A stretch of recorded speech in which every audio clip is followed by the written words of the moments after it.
suspend Order 8, Rule 43 in order to take it immediately. I so move, Mr. Speaker. Any seconder, please.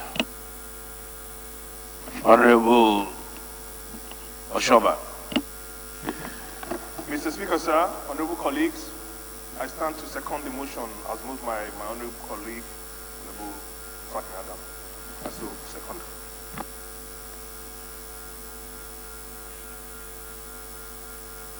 Those in support of the motion that we take this as a matter of urgent public importance, please say aye. Those against, please say nay. Ayes have it. And I believe we have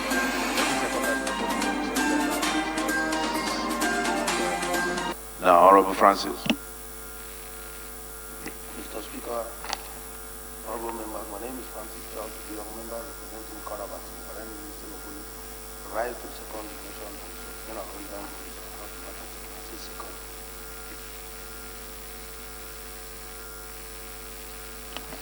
Those in support that we suspend our rules to take this matter now, please say aye.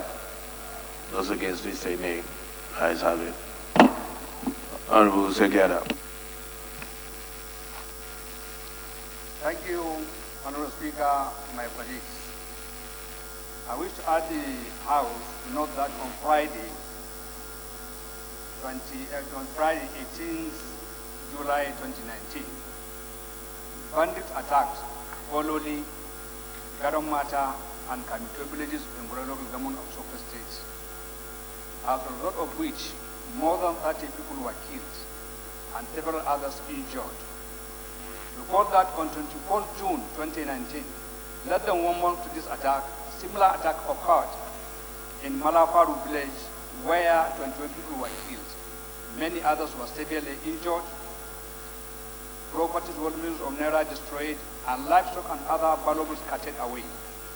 What is that? When people recently attacked in the federal constituency have not recovered from the shock, more attacks were repeated with higher casualties and consequences.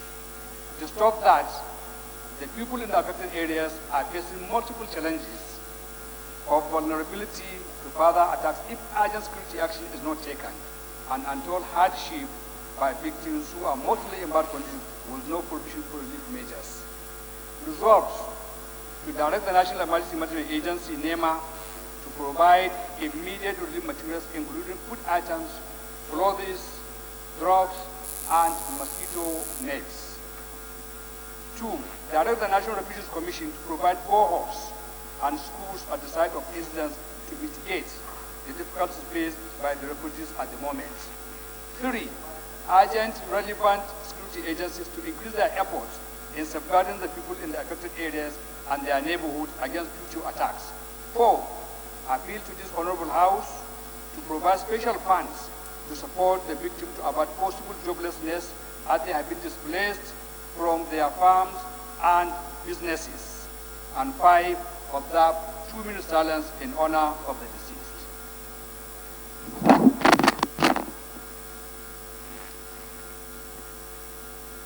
Honorable colleagues, like I have mentioned,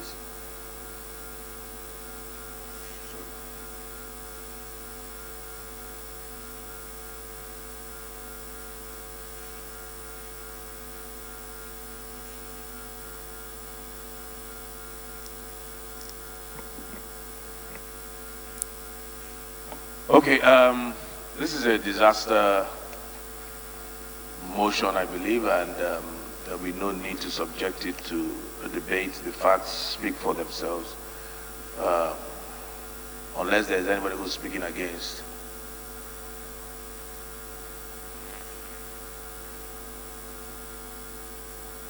Okay, on Rotimi second.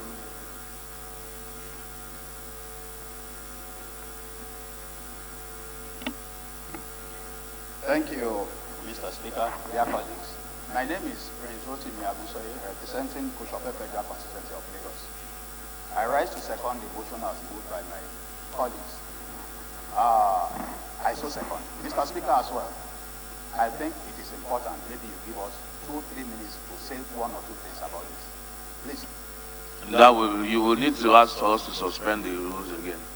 that would be against our rules. But yes, maybe we'll give one or two, but we have to be mindful of the time.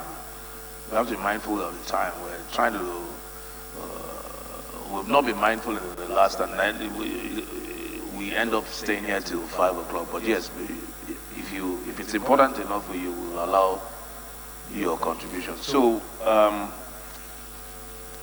those in support of the motion, please say aye. Those against, please say nay. The ayes have it.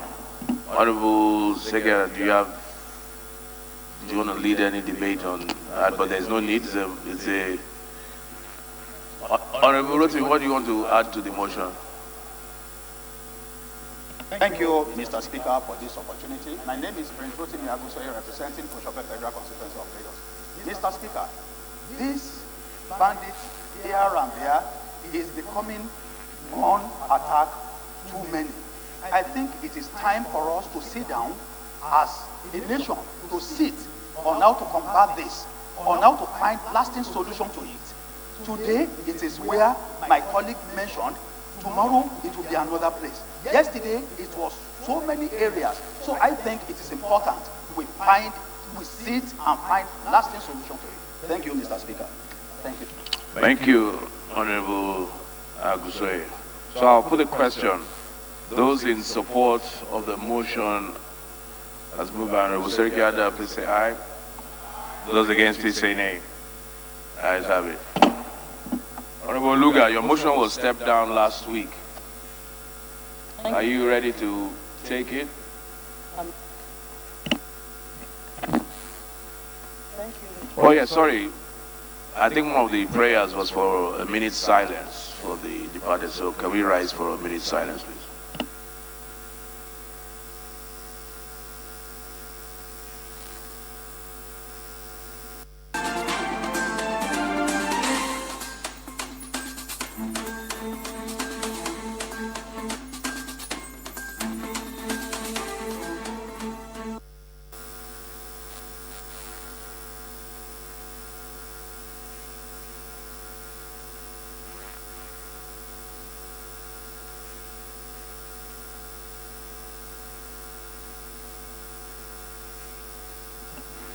Souls on the departed, rest in peace.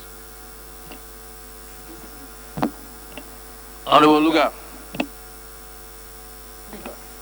Thank you, Mr. Speaker, honorable colleagues. My name is Taiwo Oluga. I represent Irewole Ayedade Ishekon Federal Constituency in Osun State. I stand on order 8 to reform, Mr. Speaker, to take the next motion.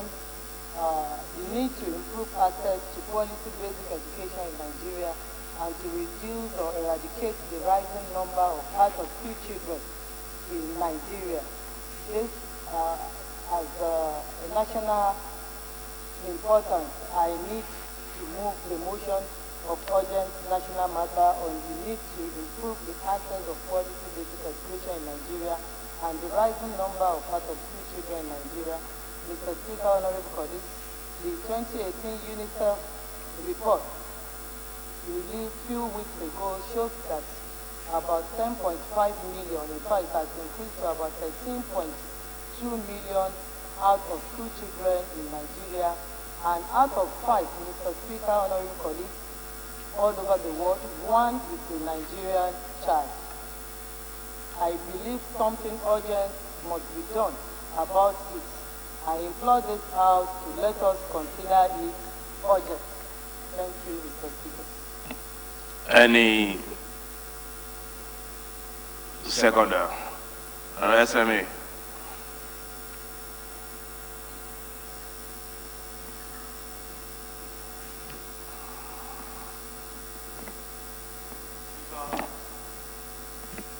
Honorable colleagues, my name is Saeed Musa Abdullahi, member representing the respectful people of the Dagba Apokacha Federal Constituency of Niger State.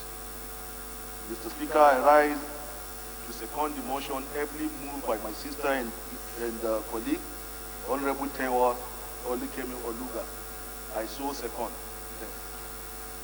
Those in support that this motion is urgent enough, please say aye. Those against, please say nay. Ayes have it.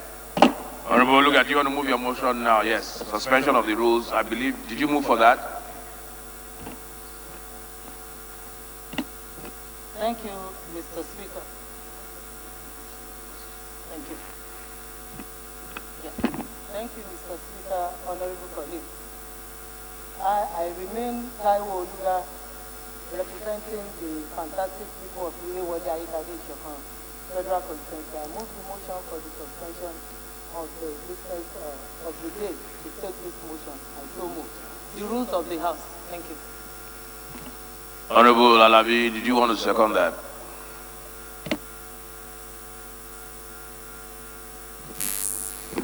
Mr. Speaker, my name is Honorable Akin Alabi. I'm representing the good people of Egbeda on our federal constituency. I'm from Oyo State. I rise to second the motion to step down our rule in order to accommodate the motion by my honorable colleague. I shall second. Those in support of the motion, please say aye. Those against, please say nay. Ayes have it. Honorable Luga, move your motion. Thank you, sir. Thank you, Mr. Speaker, honorable colleagues.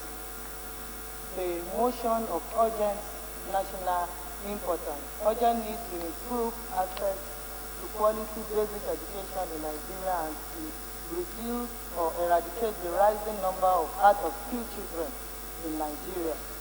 The House should note that the United Nations International Children's Emergency Fund UNICEF report of 2018 stipulates that out of every 5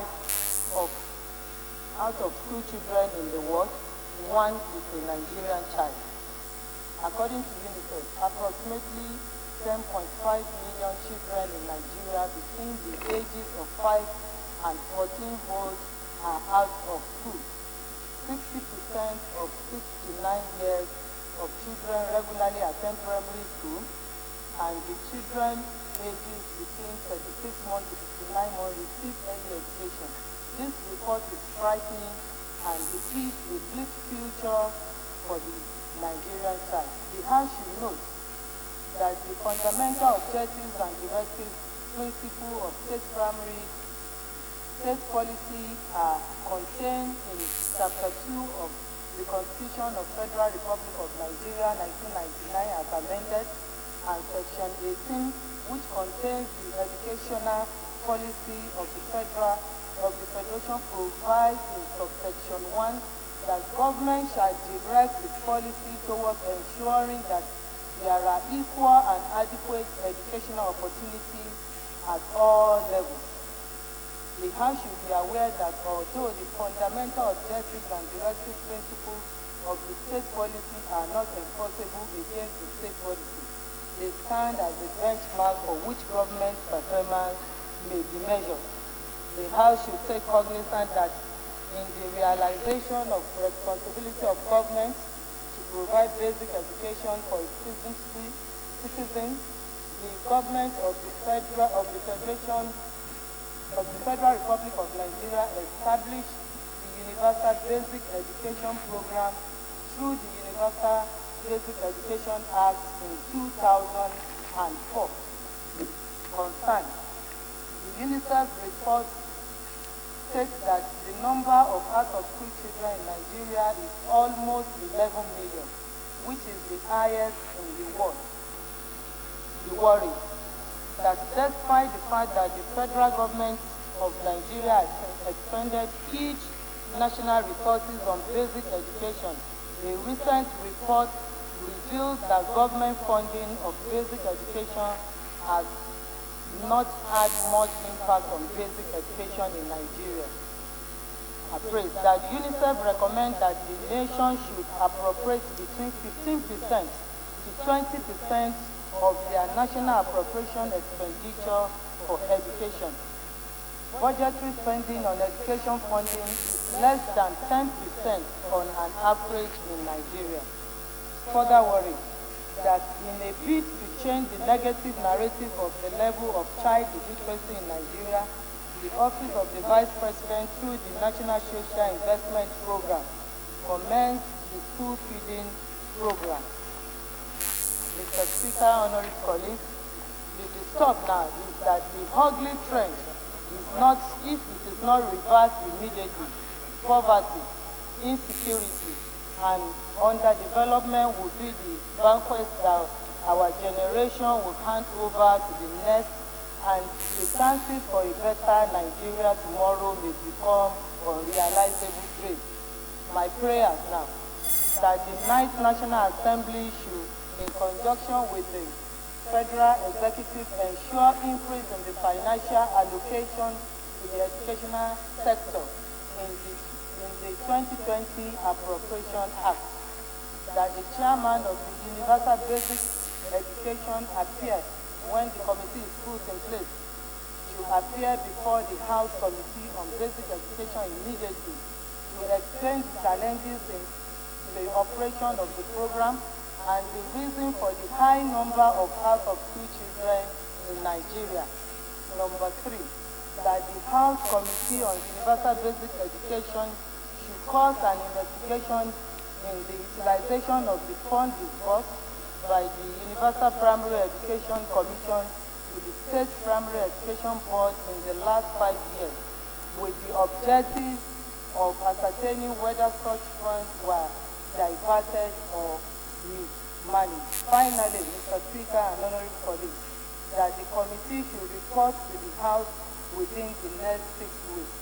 I so move. Thank you, Mr. Speaker.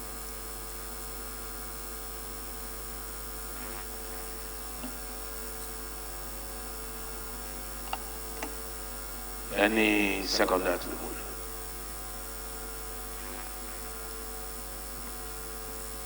Honorable, the second. Thank you, Mr. Speaker. My name is Honorable David Idris Zakaria, Honorable Member representing the social and law-abiding people of Ida Federal Constituency. Mr. Speaker, I arise to second the motion of our colleagues. So I move, sir.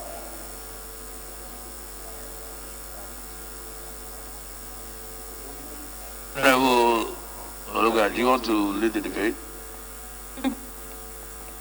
Just shortly. Thank you, Mr. Speaker. I have 1 or 2 points to write. Mr. Speaker, honorable colleagues, I remain Taiwo Oluga, representing the fantastic people of Rewole Ayedade Ishokon Federal Constituency in Osun State. Mr. Speaker, as we all know, education is the most important weapon to change the world.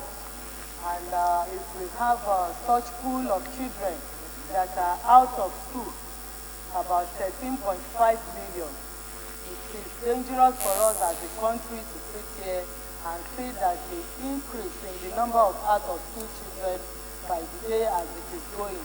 Mr. Speaker, honorable colleagues, this morning, I want this House to take this as urgent as possible, because if you educate the mind, it means we are changing the orientation of such a person. These children, all the problems that we're facing, the insecurity, the cultism, the banditry, if you trace it, it's because these children are not educated.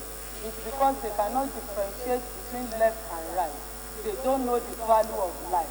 They don't know what it takes to have self-esteem, that their life is precious to them. We need to educate them. And on doing this, we are saving our nation and we are saving the whole world. The most saddening aspect of it is that when you gather in the whole world, in which we have about 195 countries in the whole world, out of which 193 is a member of the United Nations, 2 are observers. Mr. Speaker, honorable colleagues, it is saddening to know that when we put 5 children that are out of school, 1 is in Nigeria. That is the most saddening aspect of it, that as big as the whole world is, about 195 countries, why is it that it is Nigeria that we have 1 out of 5? This trend must not continue. We must see to it and to see that we terminate it. For us to know, Mr. Speaker, honorable colleagues, to know the enormous of this figure. Namibia, for example, in Africa, is 2.49 million as a country. Zambia is 2.34 million. The whole Botswana, Mr. Speaker, honorable colleagues, they are 2.3, and Gabon is 2.1 million. So all this put together, It means they are less far than 10.5 that we are saying. It means 4 countries, about 4 or 5 countries put together in this Africa is still less than the number of out of school children. And there are provisions. Huge amount has been spent by the federal government of this country on education, universal basic. These children, they have right to go to school. They have right, at least the basic education.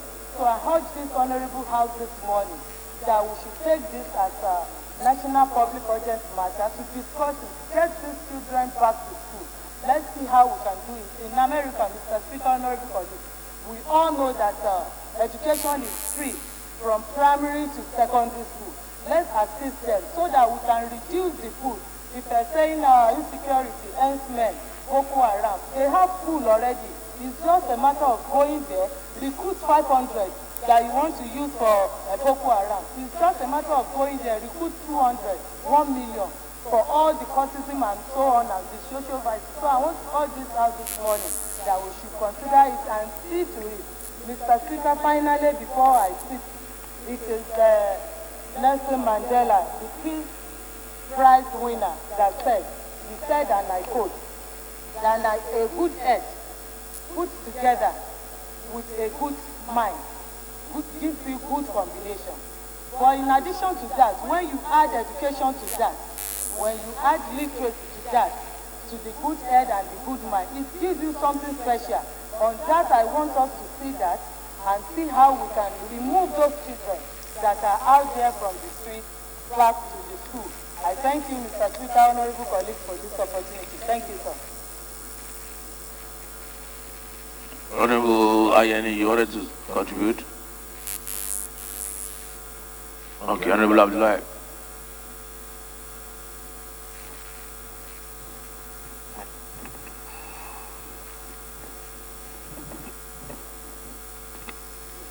Mr. Speaker, respected colleagues, I remain Saeed Musa Abdullahi, member representing the good people of the Dagba Pokacha Federal Constituency. Mr. Speaker, I'm from Niger State. Mr. Speaker, I rise to lend my voice to the motion heavily moved by my sister on the necessity of looking at the issue of out-of-school children in Nigeria. Mr. Speaker, when these figures are read out, for a lot of people, they are seen as mere statistics.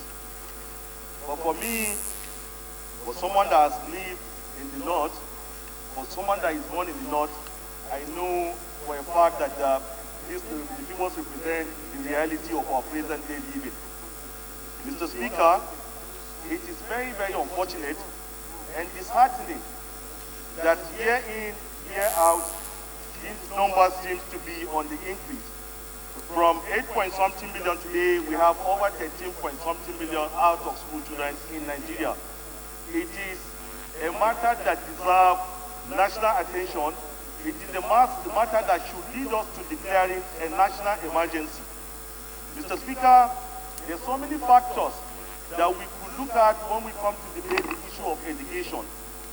But most importantly, we must be able to address the level of budgetary allocation that we give to education in this country. Mr. Speaker, today, Singapore is rated as the wealthiest country in the world. When you look at the wealth of nations, Singapore ranks #1, not because of their material advantage, but most importantly because of the priority that they've afforded education over the years. Mr. Speaker, for more than 20 years now, Singapore has dedicated more than 20% of their budgetary allocation to education. And that's what has taken them to where they are today. From nowhere, from nothing, Singapore has risen to become a country to become with in global discourse today. Mr. Speaker, when we look at Africa, and you do a comparative analysis of smaller countries, you appreciate the fact that Nigeria ranks very, very low in terms of our attention to education. Countries like Uganda, in the year 2018, budgeted more than 27% of their budget was accorded to education. The same goes for countries like Botswana, Lesotho, and other smaller countries. But in Nigeria last year, what we had in terms of our budgetary allocation to education was less than 10%. It doesn't show any sign of seriousness, it doesn't show any sign of concern to the plight of these students that we see on the streets of this country on a daily basis. Mr. Speaker, we have been given the privilege to be the voices and the faces of our people here. Some of us are here today because of the concern and the plight of those children. And we feel if we don't address this issue now, we will not be debating, we will not be talking about the future of this country. Mr. Speaker, like I said, there are so many factors that we could look at. But there is a particular agency of government that I believe is supposed to be very, very functional and operational when we are discussing matters of national importance. And over time, the agency has been in almost a comatose state. Which agency is that? We look at the National Orientation Agency. Mr. Speaker, I feel they have a huge role to play when we try to address some of these anomalies that we see in our national life today. Mr. Speaker, we've seen lots of motions. We've seen plenty motions without movement when we come to the issue of addressing the issue of education. There are so many stakeholders that we are forum where these issues have been tabled. But when we try to appraise and measure performance against the efforts that have been put in place, we will appreciate that something is not being done rightly somewhere. And we need to start appraising some of those efforts that we are putting in place. Like my sister said, we have a universal basic education. It's mandatory, it's incumbent on us to call on the management, the people that are managing the affairs of UBEC, to even appraise their performance over the years. Have we been able to achieve what we set out to achieve with UBEC? If not, then there is need for us to change something somewhere. Mr. Speaker, because of time constraint, I would want us to seriously look at this issue of education because, like she said, education, when we talk about the future, education must occupy a very important place in such a discourse. I thank you for giving me this opportunity to make this contribution. Thank you, my fellow colleagues. Honorable Idem, did you want to make a contribution?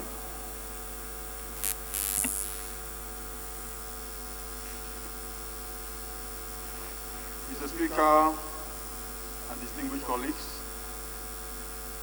my name is Idem Uyime, representing Ukanafun, Guru-Wunam Federal Constituency of Akwa Ibom State.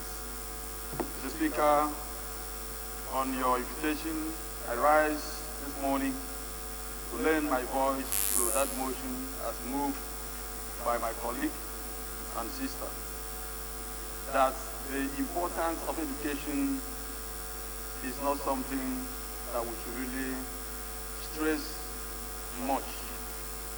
Education for our children is the future of this country. Education for the youth of this country, I believe, is what will solve the current crisis, social crisis that is going on in the country, the killings. I want to say, Mr. Speaker, that judging by what we've been seeing in other international communities, the budget for education, compared to what we have in Nigeria, I mean, is not adequate. I would like us to call on the stakeholders in education to review our budget again so that our children can be properly accommodated in terms of provision for educational materials, in terms of discipline. Because when you look at the way we manage our children, our wards, we don't really show, enough pay in terms of discipline. There should be some level of sanction when we see our children roaming the streets when they are supposed to be in school. There should be a form of sanction to that. And then the lecturers that we have in our institution today, I think the manner they handle the affairs of the students in school is not really the way we expected. Because the input is what will determine the outcome by the time our children come out of school. I want to believe this lack of care, this lack of proper care in our educational system is the reason why most of us prefer to send our children abroad, because we don't have trust in our educational system. We have lost that trust in our educational system. So most of us prefer to send our children abroad where we believe adequate provision has been made over there for educational system. So I think it's high time Nigeria as a country, we sit down with the stakeholders and then review the way we should manage our educational system in terms of budgetary allocation. Less than 10% budget for education in a year, Mr. Speaker, is inadequate. Education should be taken very seriously. For me, if you want to rank ministries in terms of productivity, I think education should be ranked among the top 3. So due attention should be accorded to the educational system in Nigeria. Thank you, Mr. Speaker. Thank you, Honorable Eden. We have 2 more motions of urgent public importance, so I'll just put the question. Those in support of this motion, please say aye. Those against, please say nay. Ayes have it. Honorable Shamsuddin, are you ready with your motion? Thank you, Mr. Speaker. My name is Mohammed Shamsuddin Bello. I'm representing Taka Ismaila Federal Constituency. I'm from Kano State. I rise under Order 8, subsection 46, to move a motion on matters of urgent public importance.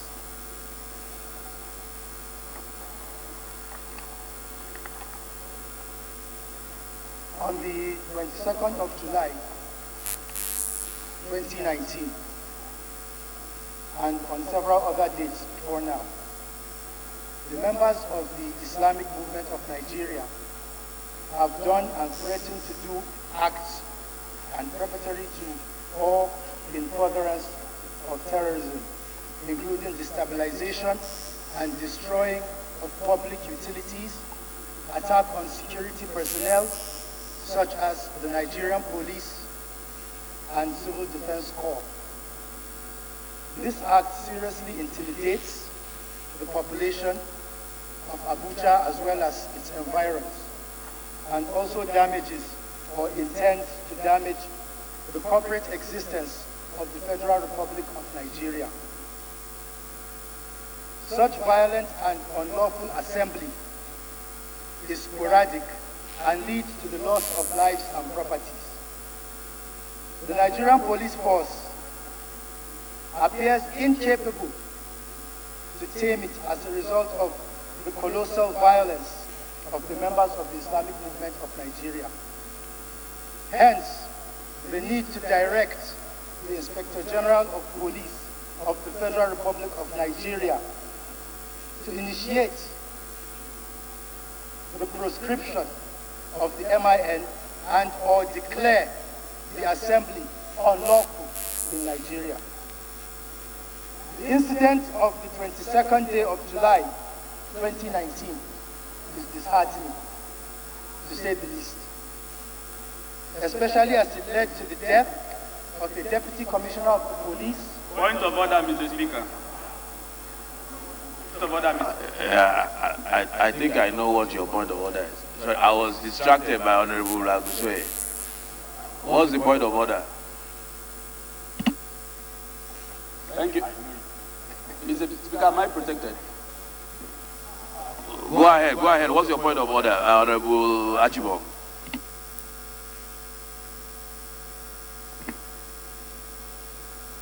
Rule 4, sub 4. My name is Henry Achibong. I represent the people of Itu, if you're not federal constituency in Akwa Ibom State.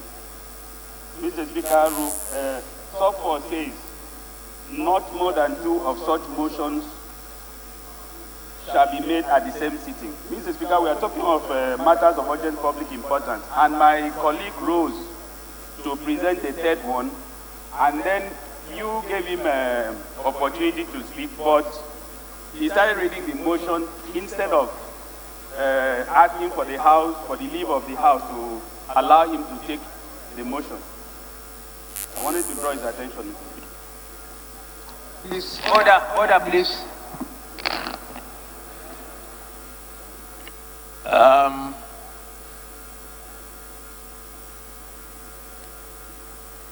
To me, this is the second one. The one moved by Honorable Oluga came up last week, and we stepped it down to today. So for me, Honorable Oluga's motion is actually on notice because it came up last week, and we decided to take it this week. So you are ruled out of order. Honorable Shamsuddin's motion is the second motion that is being brought up today. So go ahead.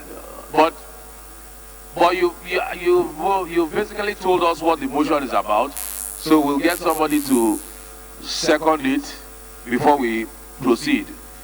I believe it's about the insecurity, the Shiite, and the rest of it. Anybody wants to second the motion as moved? Honorable Pali. Mr. Speaker, honorable colleague, I'm still bearing my name, Honorable Musa Mohammed Pali, member representing Al-Kaleri, Kirfi. I am from Bauchi State. I stand to second the motion moved by my honorable colleague to allow him to present his motion. I so second. Those in support that the motion is urgent enough, please say aye. Those against, please say nay. Ayes have it. Honorable Shamsuddin, are you moving for suspension so that we can take it now? Okay. Go ahead, move for the suspension. Move for the suspension of our rules so that we can take it now.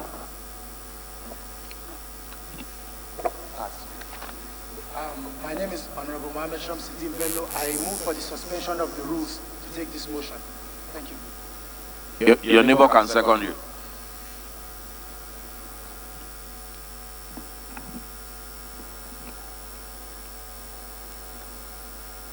Mr. Speaker, honorable colleagues, my name is Dr. Richard Bandi. I'm from Benue State. I'm representing Kasinala, Ogun, Logo Federal Constituency. I rise to second the motion moved by my colleague and friend, Honorable Bello. I still second that the rules of the House be suspended. Enable him to take the motion. I so second, Mr. Speaker. Those in support that we suspend our rules to take this motion now, please say aye. Those against, please say nay.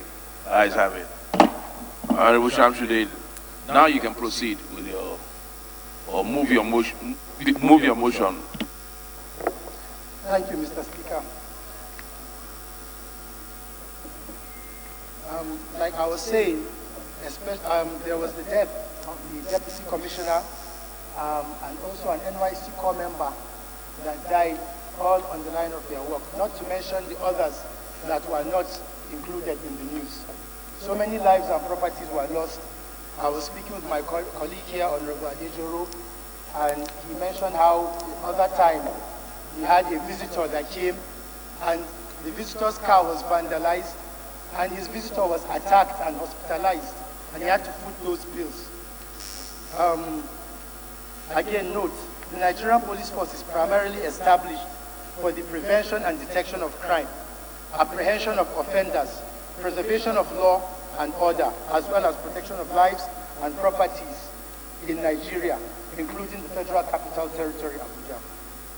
However, the provision of such services is one of the responsibilities of the Nigerian police force, in order for economic and political social businesses to thrive in the country. Further aware, the House has made appropriate budgetary funding to the Nigerian police force to tame any threat to national security, including gathering of intelligence. The House has passed the Terrorism Prevention Act of 2011 and the Penal Code law as applicable to the FCT and in the entire country.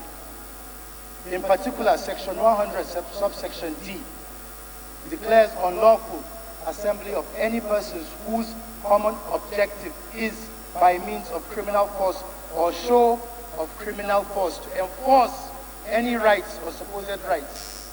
The members of the Islamic movement of Nigeria cannot, under any guise of protest, engage in bloodshed or violence, as well as destruction of economic activities, which seriously intimidates the population and sovereignty of the nation. I am worried that the continuous violent, bloody protests by members of the Islamic movement of Nigeria negates the corporate existence of the Federal Republic of Nigeria.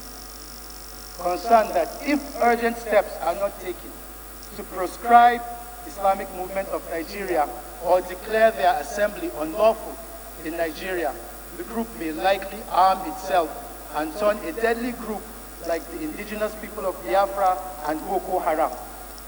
Resolves, the House should constitute an ad hoc committee to investigate, make recommendation, and report back to the House within 1 week for further legislative action. Thank you. Who's raising a point of order? Honorable Nolly, what's your point of order? Thank you, Mr. Speaker. My name is Honorable Nolly Naji, representing Kano East and West Federal Constituency. Mr. Speaker, my colleague used IPOB as a deadly group. I believe we should withdraw it. It's not. We didn't hear you. We didn't hear you. He didn't say Sorry. Okay. Okay. No, he don't sit down. Okay, I'm fine, sir.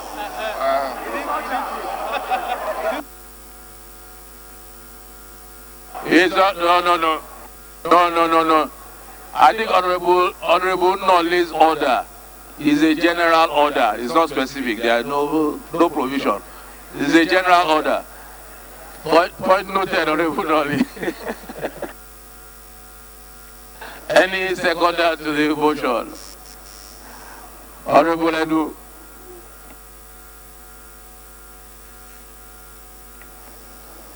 Thank you, Mr. Speaker.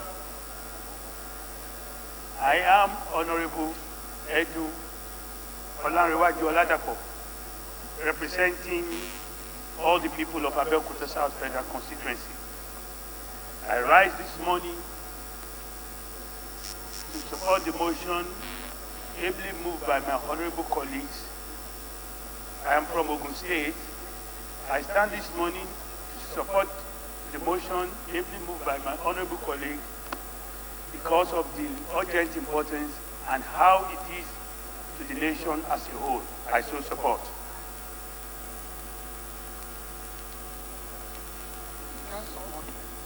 Honorable Shamsuddin, you want to lead the debate? You want to say one or two things very briefly so that we can move on, although it's an important issue. Thank you, Mr. Speaker. Honorable colleagues, I remain Honorable Mohammed Shamsuddin Bello. I represent Aka Ismail Federal Constituency. I am from Kano State. Mr. Speaker, from the inception of this fiasco, it started when the IMN blocked the convoy of the Chief of Army Staff, General Buratai. After pleading with them for several minutes to make way for him to pass, they started pelting his convoy and attacking them with machetes and all sorts of locally made arms. The army felt threatened and reacted. Now, the retaliation led to the arrest of the leader, Mr. Alhaji Al-Zakzaki. And this has sparked a retaliation from the group demanding that their leader be released, which we understand where they are coming from due to some litigational issues that arose later and were not handled in the proper way. I believe that the security apparatus should be increased, especially around the environs of the National Assembly and Abuja, but most especially we need to checkmate this issue. We cannot sit down and allow individuals at their own whim to decide when they will come and cause destabilization within the country. There was a discussion with them from the first attack that happened. One of our honorable members discussed with them and made a promise that they would talk to them in 48 hours about their own issues. And after they had silence, they came back and retaliated in such manner. So I believe that we need to have a form of mediation and find out what is it these people want. Order, please. Order, please. Because the violence against citizens is not going to be condoned. If we go back to the history of Yemen and the most recent incident that happened in 2014, it was a handful of Shiites that started this whole thing and they took over the government. So we need to take this matter seriously because it is festering, for them to stand up and come to the capital of the nation. This is the hub where this is the seat of power. And if these kind of incidences are occurring here, then nobody is safe in this country at all. And then it also speaks volumes to why we are not able to curtail most of the other regional issues that we have that are arising. So I think we also need to look into what our security agencies are doing, how they are doing it, and what kind of intelligence are they gathering. Because it surprises me how many thousands of individuals will walk into Abuja without the knowledge of any of our security agencies. And we have SSS, DSS, NIA, and all these other information gathering agencies. So I believe that we need to look into what they are doing as well. Lastly, I want to request for a minute of silence, if it is possible for me to chip that in now, for those that lost their lives in the last two incidences that occurred within the vicinity of the House. Thank you, Mr. Speaker.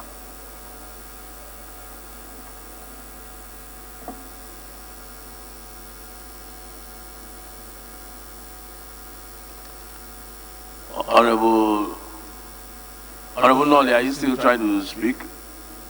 Honorable Nolly, are you still trying to contribute?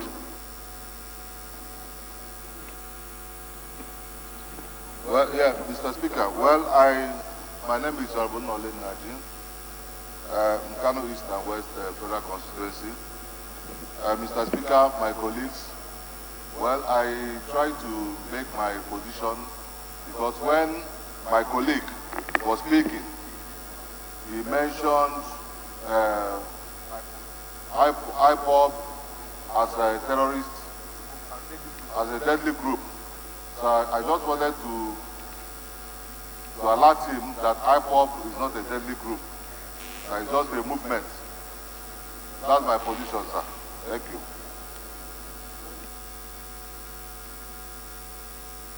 Honorable Stanley Olajide.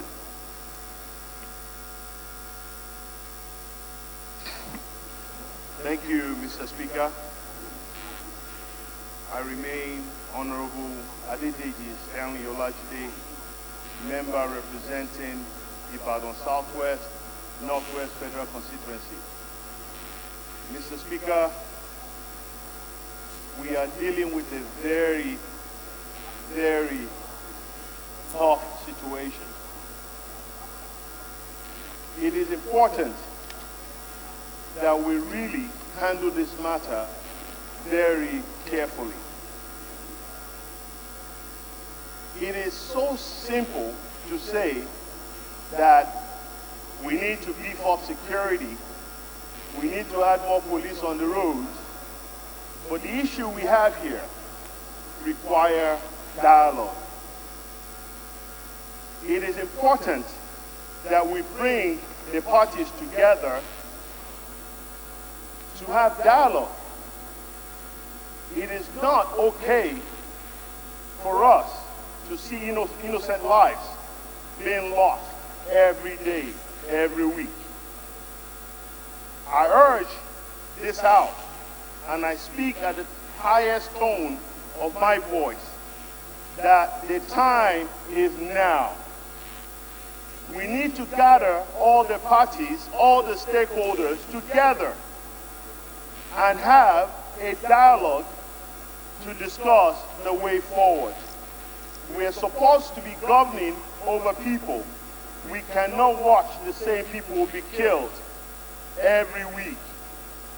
Mr. Speaker, I thank you for this opportunity to address the House. I say to you that if we are not careful with the situation that we have in our hands, it could turn into something even bigger than what we have in our hands. I urge the House that we should embrace dialogue in this matter. Thank you very much, Mr. Speaker.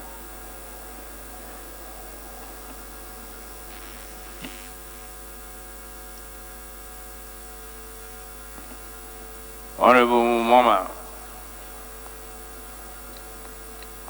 Honorable Francis. Thank you, our cerebral speaker. Honorable colleagues, I remain Francis Ota Agbo. I represent Adno Okpoku of Badibo Bera Constituency, Benue State. Mr. Speaker,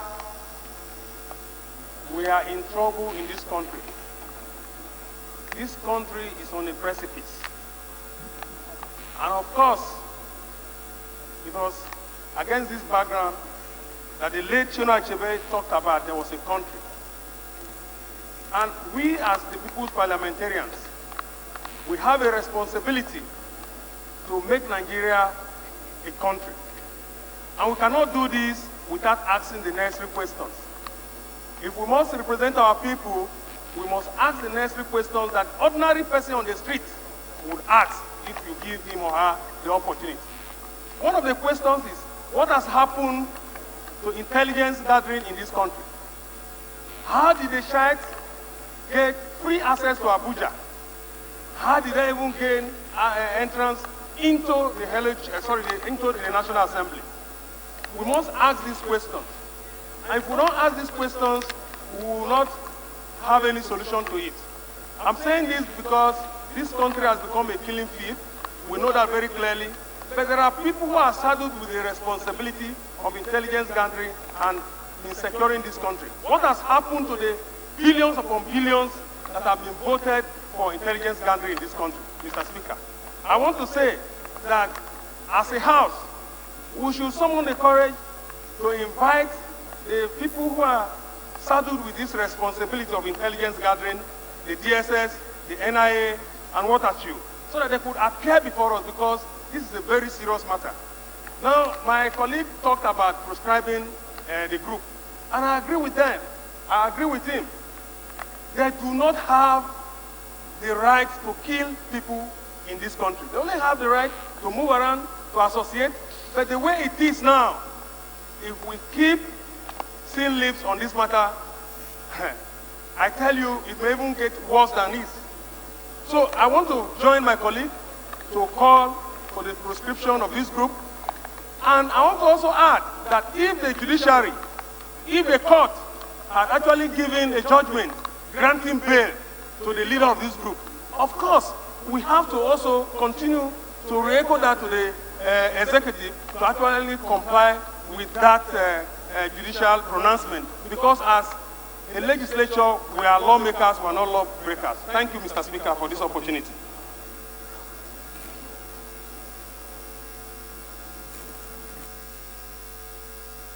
Honorable Mama, I called you earlier. Thank you, Mr. Speaker. Honorable colleagues, my name is Honorable Ifeanyi Moma. I represent the people of Ihiala Federal Constituency. I'm from Anambra State.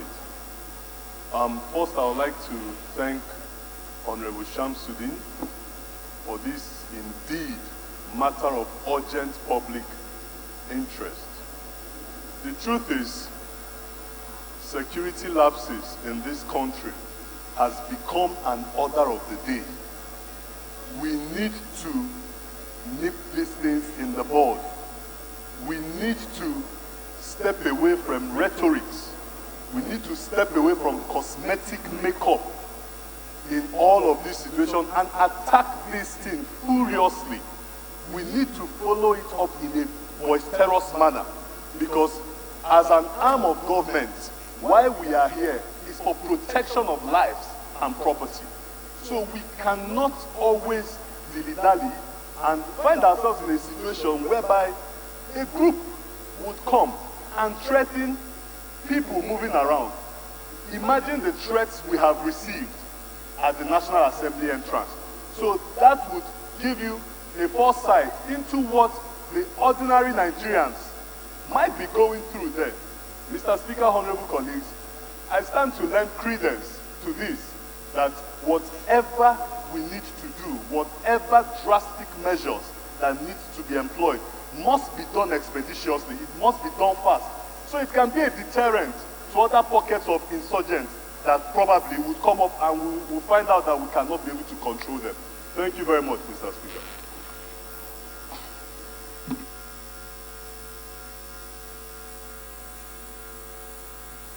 Honorable Chinedu.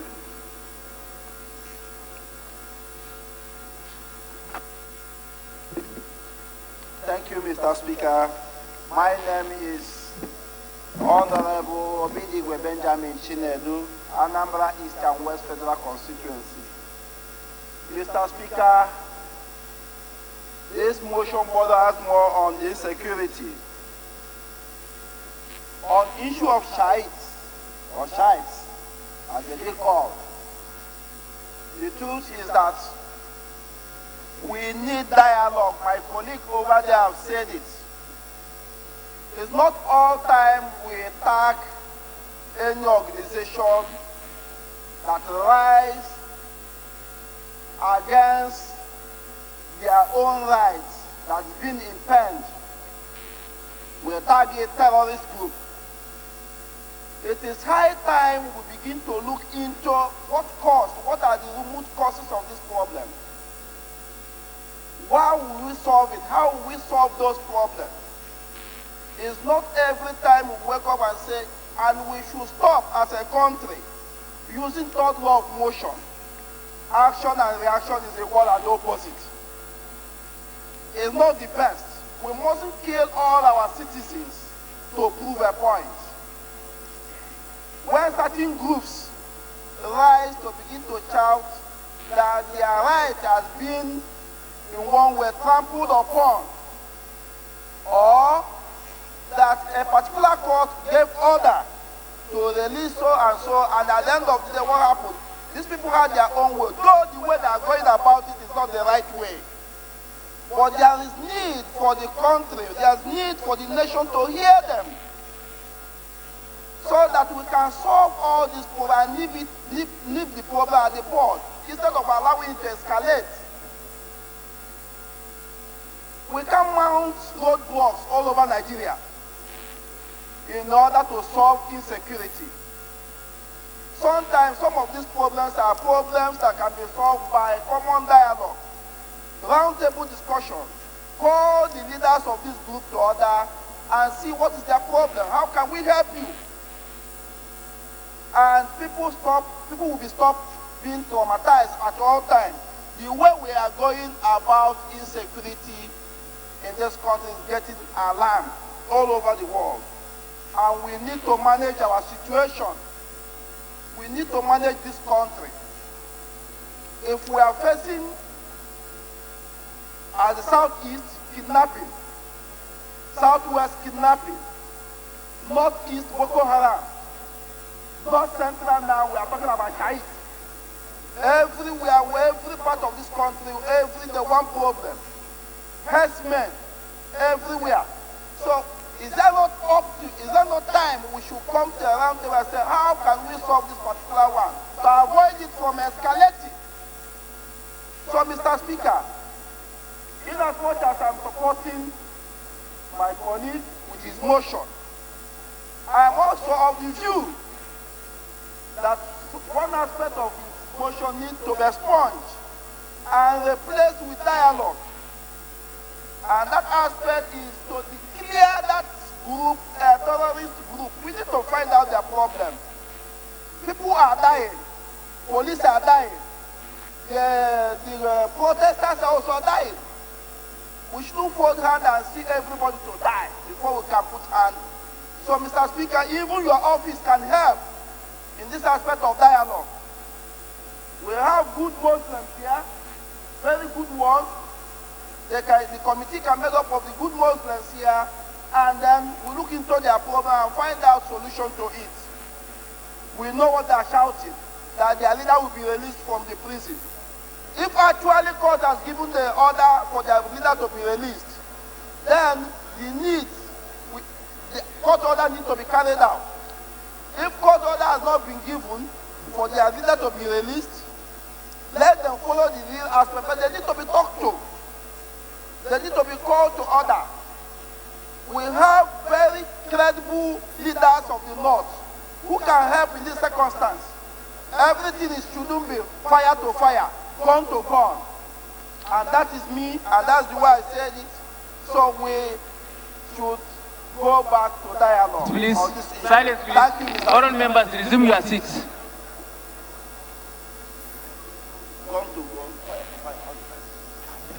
Honorable Luke.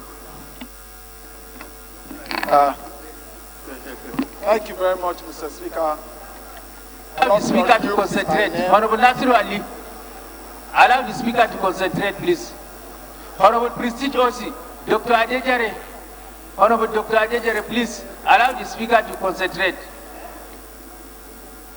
Honorable Luke is my name. I speak for the people of Etinan, Nsatibum, Nsurubium Federal Constituency. I'm from Akwa Ibom State.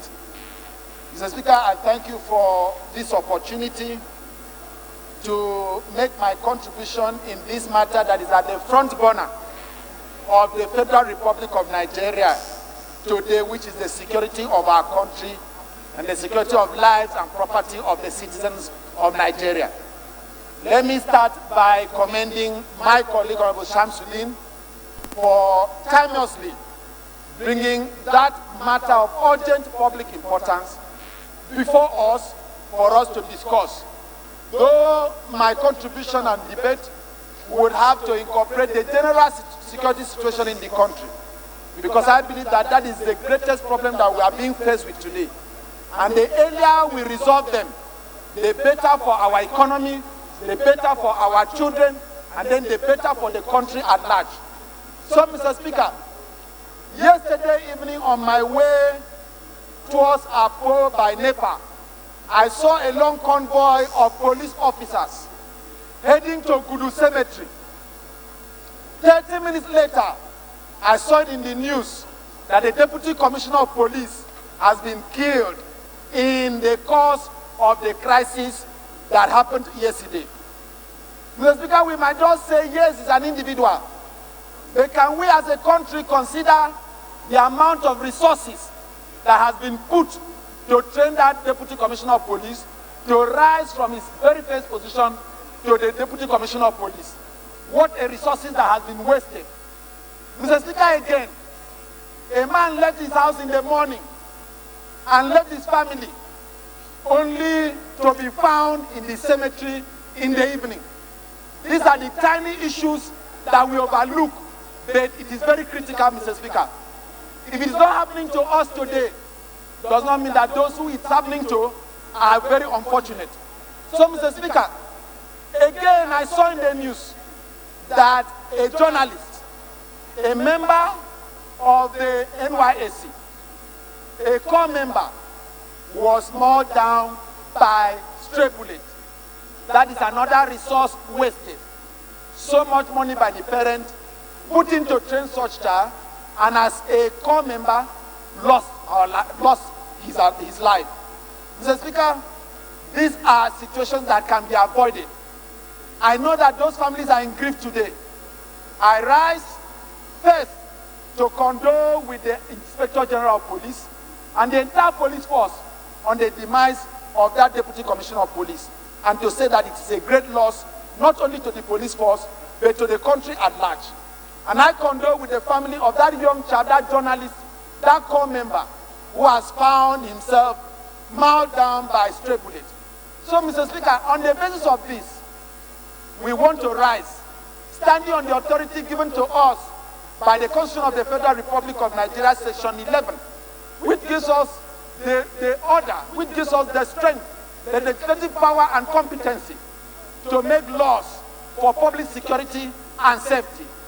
Not only because of this issue of Islamic movement at the Federal Republic, at the Federal Capital Territory, there are a whole lot of other issues of security infraction that are happening across this country.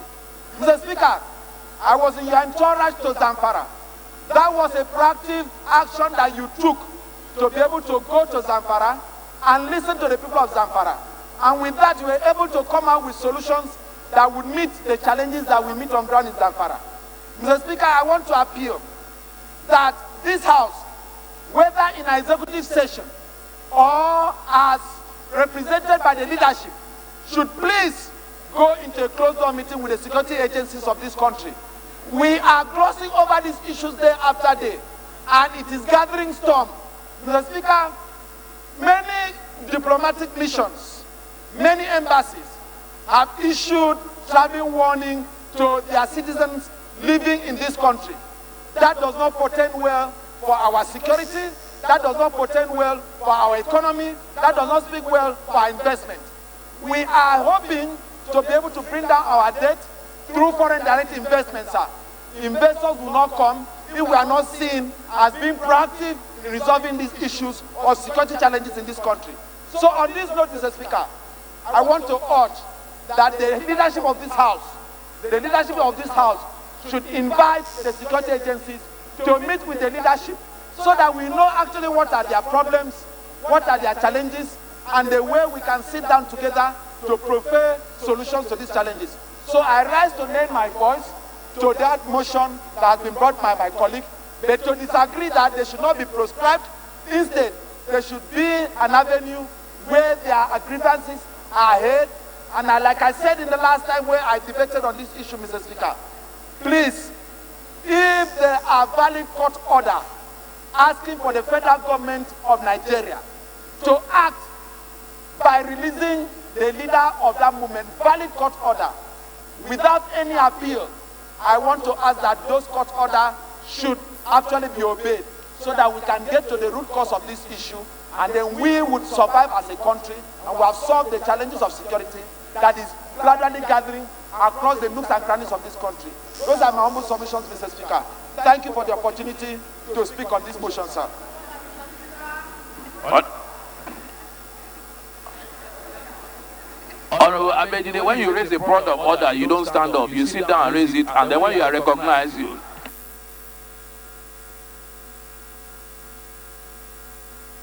What's your point of order, Honorable Abedide? Thank you, Mr. Speaker. I rise under the point, under the order. My names are Honorable Leke Joseph Abejide, member representing the good people of Yagba Federal Constituency. Mr. Speaker, I'm from Kogi State. I rise under order 4, Rule 8, which says, page 43, when a member is speaking, no member may converse aloud or make any noise or disturbance to interrupt him. Mr. Speaker, I believe that this motion is very important and concern every one of us, because this is a matter of life and death. I'm surprised that some of our members don't listen and they are making noise.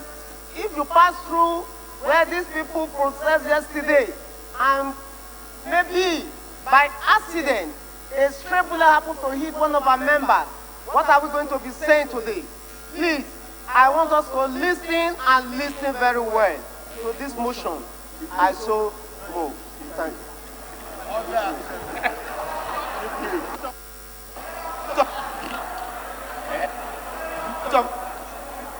Honorable Abejide, your point of order is very succinct, very important. It is noted. Honorable Adejare, please take note. Honorable Adejare, please take note. Adejare, take note. Honorable Serkiader, you should take cue. Honorable Luke, have you finished with your submission?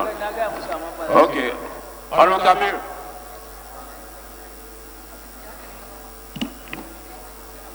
Thank you, Mr. Speaker. Members, please press your green button on this console if you want to talk. Honorable Kabir, go ahead.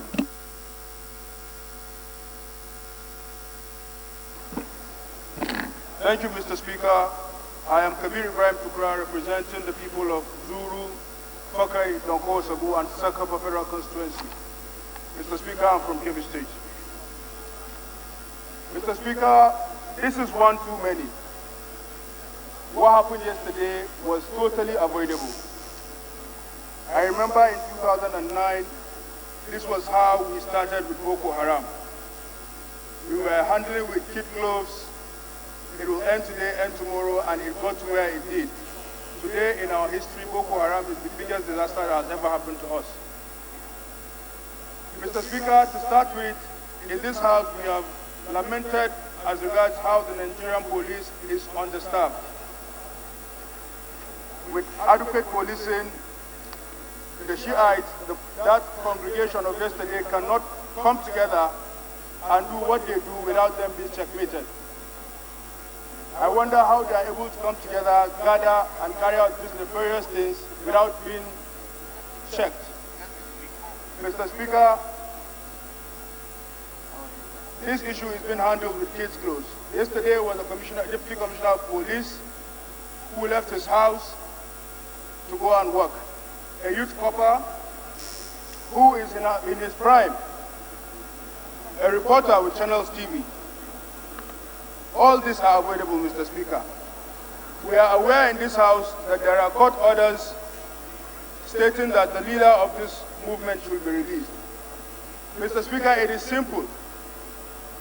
Let us comply with these court orders, and any further action from them should be dealt with decisively. This, if he had been released earlier, wouldn't have happened.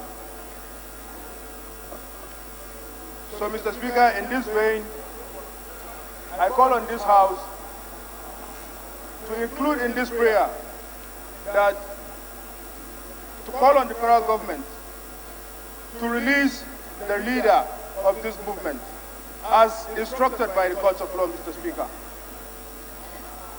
I so submit. Thank you. Honorable Edu. Thank you, Mr. Speaker. I am Honorable Edu Olarewaju Oladako, representing all the people of Abeokuta South Federal Constituency. I am from Ogun State.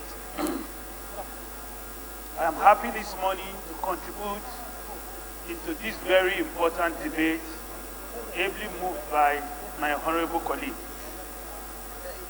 Why did I say so? When we look at the security implication of what is happening in Nigeria today, it gives one what I'll call cardiovascular activities. If care is not taken and something is not done urgently, as we sit today, dialoguing about Nigeria and how to move our country forward, we won't be able to be sitting here anymore. They are targeting us today. And where could be tomorrow, nobody knows. I want to lend my voice into people who have been calling for a national summit on security. We don't have a choice as we speak in Nigeria today. Something must be done as a Nigerian solution to the security issues of this country. I want to suggest, Mr. Speaker and my honorable colleagues, that we try to summon the security personnel of this country, those who headed it, to come into a closed session with us for us to dialogue with them to know how to move this country forward. It's a pity we don't have an Attorney General in place today. I would have suggested that we ask the Attorney General to come before this Honorable House in a closed session to tell us why and what is happening to the Shiite movement of this country. Security issues is not something we discuss in the open. I believe if we find our situation right and we come together as a house, ask the security chiefs to come before us, we can easily know what is the problem between the federal government of Nigeria, the Shiite movement, and other related movements in Nigeria that are complaining or giving us issues in this country. Please, my honorable colleagues, we will need to really do something very fast. If something is not done, we believe that our yesterday shouldn't be better than our tomorrow. Our tomorrow should be better than our yesterday. Let us come together and ask these people to come and tell us as a whole house what is really the problem and what we can do to them. Either we increase the budget, and I believe nothing is too much to secure our country. Thank you, Mr. Speaker, for giving this opportunity.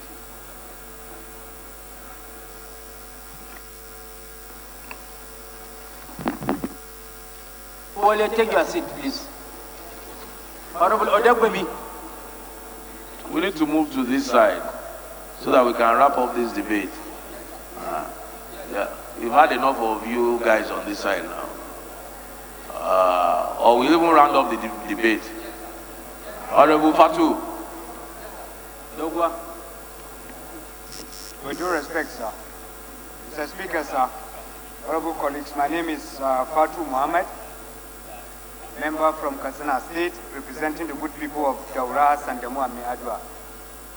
Mr. Speaker, sir, honorable colleagues, I think we've talked too much on this shared issue.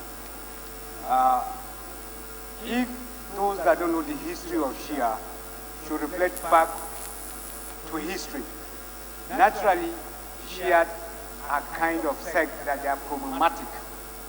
Let's go back to IBB's regime, Abacha. We all knew what they did. Even the emir of Zaria was blocked by Shia.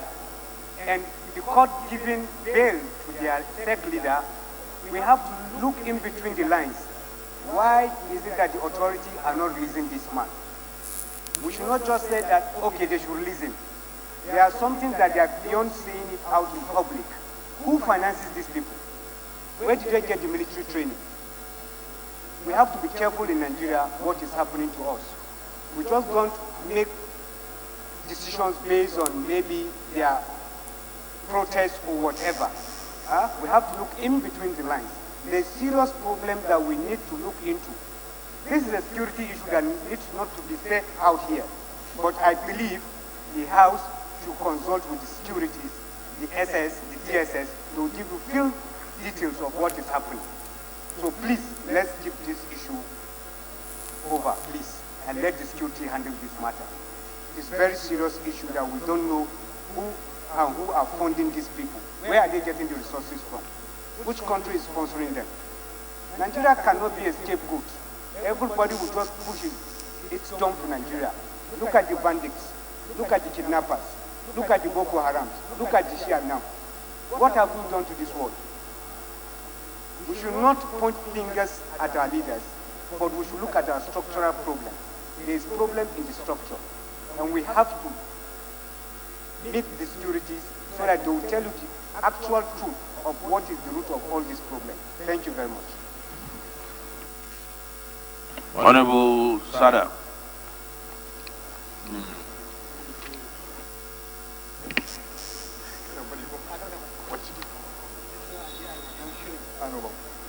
Mr. Speaker, my name is Sada Soli Chibia, representing Chibia Keita Federal Constituency from Katsina State. Mr. Speaker, this killing is too many. Mr. Speaker, the Americans said something. It's difficult to fight with someone who is ready to die. Mr. Speaker, we need to understand the philosophy of Shia when it comes to confrontation. There is what they call martyrdom principles. These young people, one, they are young, therefore they have no understanding or they have no clear understanding of danger. Secondly, and the most importantly, because of the belief, these principles of martyrdom, they believe when they die in the course of this, they go to the heaven. So there is this thinking sticking into their mind. Mr. Speaker, why did this situation degenerate to this level? Why did this situation take on this dimension? We knew very well the Shia, their protest or their procession, time immemorial, is not violent. Why is it violent now? I think we need to look at that.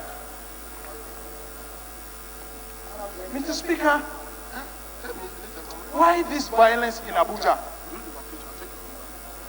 So caution must be taken because they are all over the country, because it's a belief. They are all over the country, regardless whether in the south, in the north, wherever it is, because this is a belief. We don't know the dimension this will take if this issue is not addressed properly. My advice to government, I think they can use the backdoor channel and sort out this problem. There are other diplomatic backdoor channels that this situation can be sorted out. Mr. Speaker, honorable members, this situation should be a source of concern for everyone. Why? Because there is an estimation number of the follower of Shia movement in this country for over 10 to 15 million people. We must not take this situation with a kid's glove. It's a very important issue to be addressed nationally at whatever level, and we should use every instrument of sorting out this problem so that we can have peace. We have too many crises, we have too many spots of crisis in this country. In the northeast, we know what is happening. In the south, we know what is happening. In the southwest, we know what is happening. In the northwest, north central, we know what is happening. If we allow this situation to engulf the country, what we are experiencing now in the northeast will be a child's play. And we must not push this situation to get to a point where these young people will begin to carry arms. When you push someone to the wall, what that person will do, only God knows. So it is important, Mr. Speaker, we use every available means of sorting out this problem quickly as possible, and we'll sort it out. Thank you, Mr. Speaker. Honorable Moji. Chukuma. Mr. Speaker, honorable colleagues, Honorable Chukuma Umoji, representing the good people of Aguata Federal Constituency. Mr. Speaker, my own suggestion is that we should not allow Nigeria to be used as a testing ground for the battle between the Shiites and the Sunnis. We know that, quite all right, the Sunni is an ideological-based organization. And the best we can do is to dialogue with them, obey the court judgments they have obtained. If there is an order releasing Zakizaki, that order should be obeyed. Let us not make the same mistake we made when we had Yusuf. It was the way Yusuf was handled that led to the escalation of the Boko Haram crisis. So if we clamp down on the Shiites, they will go underground. And we know quite all right that they have the number. And you cannot tackle an ideology by the use of force. So I think my own suggestion is that we should release Zaki, then set up a panel or a high-powered delegation to negotiate with them. If the man is released, I don't think they will be violent. And they are not the only group that obstruct the road when they are holding procession. On Sundays we see it, on Fridays we see such things. So why should we single out the Shiites? My prayer and understanding is that Nigeria should remain neutral in the crisis between the two organizations. We can always have limited peace when we negotiate than when we make use of force. So I think that is my own suggestion, that we should move for the release of the man and then negotiate with the side. That is my own contribution, Mr. Speaker. Anybody on this row?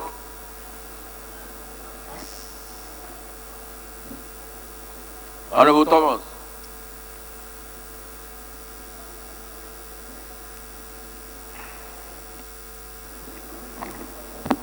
Thank you, Mr. Speaker. Mr. Speaker, honorable colleague, my name is Chief Thomas Ereitomi. I represent the people of Warri South, Warri North, and Warri Southwest Federal Constituency and from Delta State. Mr. Speaker, the motion before us, which arise to support and to contribute, is a very, very important motion. Mr. Speaker, we are all in our various homes yesterday when we heard what happened in Abuja here. I'm sure all of us here are very disturbing on the security situation in our dear country today. Mr. Speaker, honorable colleague, one of our home, a police officer who has risen to the position of DCP, Deputy Commissioner of Police, was killed in that circumstances yesterday, Mr. Speaker. Mr. Speaker, this issue has come before us time without number in this house. I think it's high time for us to take a conscious decision to address this security challenge we have in our dear country. Mr. Speaker, the agitations of these people, critically, Mr. Speaker, we got to look at it. Because if you have an order of the court that grants a leader to exercise or to enjoy some freedom, and the man is still kept in that place, Mr. Speaker, is not good for us. As lawmakers, we should do what is right. We should support what is right. If the man has been granted bail, Mr. Speaker, we need to prevail. This house needs to prevail so that we can avert the recurrence of what happened yesterday. Because similar things happened about 2 weeks back, and we all witnessed it. Mr. Speaker, honorable colleagues, I want to suggest that one, the man that has been granted bail, their leader, we should do all within our power to ensure that the man is released. 2, dialogue in the circumstances, Mr. Speaker, I think is ideal. To also find a way to engage these people and talk to them. Because if we approach this issue the way we are going, we have too many groups that this nation is dealing with in terms of security. We have the Boko Haram, we have the agitations of the people in Niger Delta, we have this group that is coming up, and all is not good for this nation. Mr. Speaker, honorable colleagues, with what is happening now, investors will be scared if we don't leave this issue on the board. Investors that are willing to come and invest in this country, observing what is going on in Nigeria, where people are being killed on daily basis, property worth of millions are being burned on daily basis. It's not good for the image of this country. Mr. Speaker, I think it's the right time for us to take the right decision so that we can put this issue behind us and allow peace to reign within us in this country. So arise, and I so support this motion, and this motion is standing. Thank you, Mr. Speaker, for allowing me to speak. Thank you, Honorable Hembe.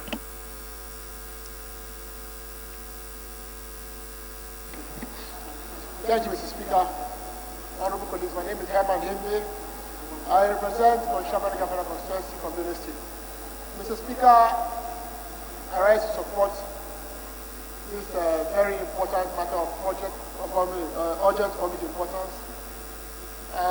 In supporting it, Mr. Speaker, I want us to be mindful, like other members have said, of the danger that this Shiite movement poses.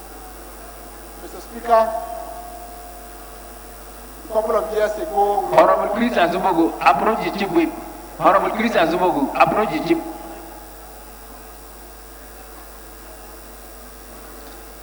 Mr. Speaker, a few years ago,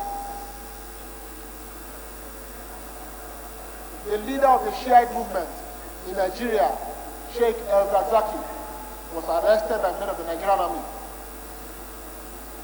In the course of all that transpired, those of us who are, as far as this matter is concerned, onlookers, observed that there was a court process that was instituted by his lawyers that led to a court of competent jurisdiction in Nigeria granting him bail. That having happened, his people found material to use to further their agitation. There was a court order granted by a court of competent jurisdiction within the Federal Republic of Nigeria, ordering that the leader of the Islamic movement of Nigeria be released. And here, as far as those Shiites were concerned, was the federal government that was blatantly refusing to obey a valid order of a court in its own land. They have persisted from that time to date, asking for one thing and one thing alone. They have asked consistently that the leader of the Islamic movement, Sheikh El-Zakzaky, be released. Not be released arbitrarily, be released on the strength of the order of the court of this land. I'm a Christian, so I do not understand the differences between, necessarily, except for what I read, between the Sunni sect of Islam and the Shia sect of Islam. But clearly for someone like me, who is watching from the sidelines, I would view it as a form of persecution by one group over the other. Even if this man had been accused of killing somebody, a court in this land has asked that he be granted bail. It is only fair, it is only right, it is only just before us as a people and in the presence of onlookers from the international community that this government be made to obey that order. Now they have persistently come here to Abuja every week, every day, demanding for the release of their leader. And that they have done at the beginning in peaceful means. And because the thing has continued over time, it is gradually degenerating. Now, lives have begun to be lost. We gather that their own lives have been lost in the past, lives of security agencies have been lost in the past, but right before us here today, we've seen ourselves how a ranking police officer has been killed as a result of this. The generation continues, and as much as they are threatened, they always endeavor to come back the next day to protest. My humble request is that this House urge the federal government to do what is right before the law, which is to release, first and foremost, the leader of the Islamic movement and continue his prosecution before the courts, if they need be. But to say you will continue to hold on to that man when it has absolutely become unreasonable to do so, we will simply be inviting for further anarchy, because we are descending as it is into anarchy, where you refuse to live by the dictates of the rule of law. The only option, the only alternative is anarchy. As of today, the body that is seemingly not obeying the rule of law is the federal government. And I join my voice to the voice of other voices in asking that the leader of the Islamic movement be released so that we can have peace. Thank you, Mr. Speaker.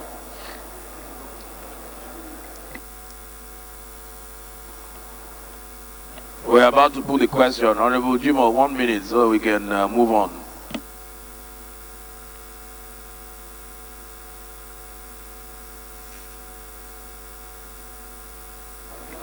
Thank you very much, Mr. Speaker. My name is Jima Abdurrahim Olajide.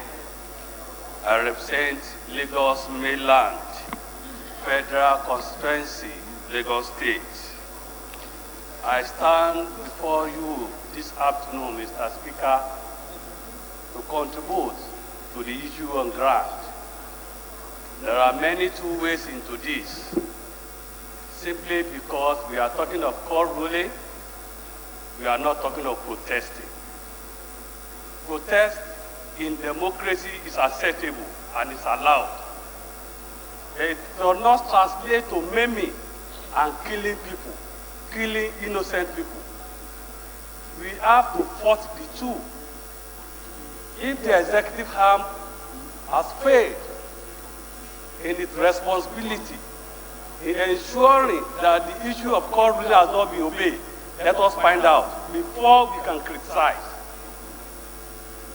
If the other group has not done what they should have done under the law, we should also criticize them too. Protest does not translate to arm twisting. Protest does not translate to killing people. Protest does not translate to maiming people. Look at the number of people that have died. DCP has died. Umar. He's a Muslim. Either I'm talking, I am a Muslim. The president is a Muslim. The chief justice is a Muslim. Azagzaki is a Muslim. Thank God this is not a case of Christian versus Muslim. This is not a case of Yoruba versus Hausa. This is not a case of Fulani versus Roma. This is a case of Muslim to Muslim. Institution against individual. Institution against group and organization. If the government has not obeyed, if the government has not done what we should have done, that does not mean we should take arms and continue to kill people. Even though protest is part of democracy, it does not mean we should engage in arm twisting technique. It does not mean we should engage in cowboy tactics. This is too much. The person who is serving in the channel television has been shot. We are praying for his life so that he will not die. How about those that have died? We have to think before we know what we are talking about. Simply because we are here to moderate. We are not here to judge. We are here to listen to the two and take position. Let us sit down with stakeholders and resolve amicably. That is the way out. Thank you, Mr. Speaker. Thank you. I'll put the question. Those in support. Oh, okay, leader.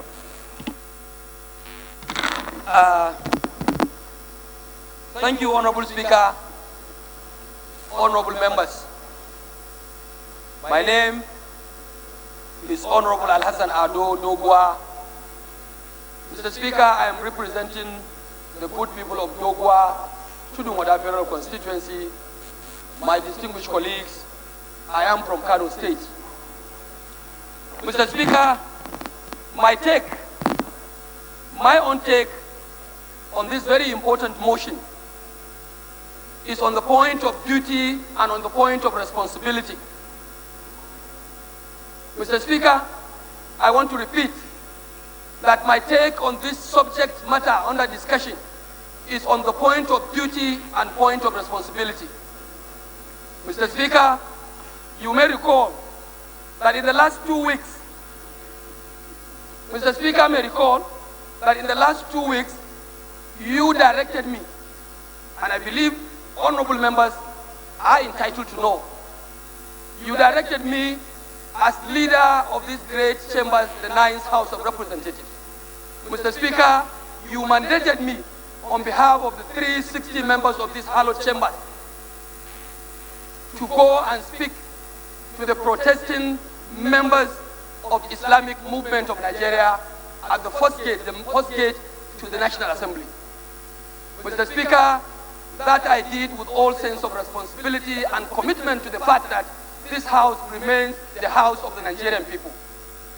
Mr. Speaker, while I was going, relying on the mandate you gave me, I took a sample of at least 1 member per zone of the 6 geopolitical zones and went to engage the members of the Islamic movement of Nigeria along with them. Mr. Speaker, I want to agree with you and will agree with any one of us here that for as long as this house remains to provide that democratic platform for every Nigerian to come and lay on their own grievances, I want to believe that this house also entitled to some level of respect as an institution. We provide that democratic opening, we provide that democratic platform. Everyone, every Nigerian has the right to come here and speak to whatever angle, whatever quarter through these chambers. Mr. Speaker, I went religiously with all sense of commitment, interacted and engaged with these people. At the end of my engagement with them by your mandate, sir, at the mandate of these green chambers, we extracted 2-way commitment. I, on my own part, said, as representative of the House of Representatives, speaking with them there, and on your mandate, I have agreed to report their grievances to you as my presiding officer, as the Speaker of the House. And I believe you will in turn extend the same to the Senate President, who is also the Chairman of the National Assembly. Mr. Speaker, I rise here today to say proudly that I have done that based on the commitment I gave to the members of the Islamic movement of Nigeria.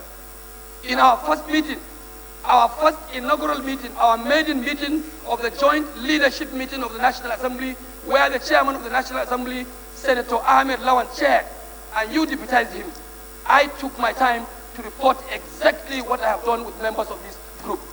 And their leaders were there. The second commitment I gave to them, sir, was that we will find time. The number they came with was too much for us to contain and accommodate into any reasonable meeting. I gave them the second commitment that I will discuss with you, and on your approval, you will allow maybe 1 to 5 members of this group, especially their leaders, to come and engage with you in a more convenient manner, so that we will ultimately see and understand the case they want to make. And as an institution that must always speak for the people of this country, after reporting to you, the Senate President and your humble self have taken this matter so seriously.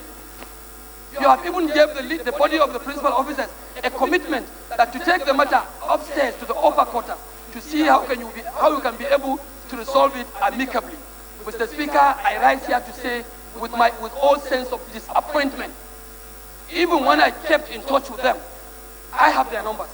I spoke with them severally, appealing to them to be patient, be calm. The House and the National Assembly is doing something about this.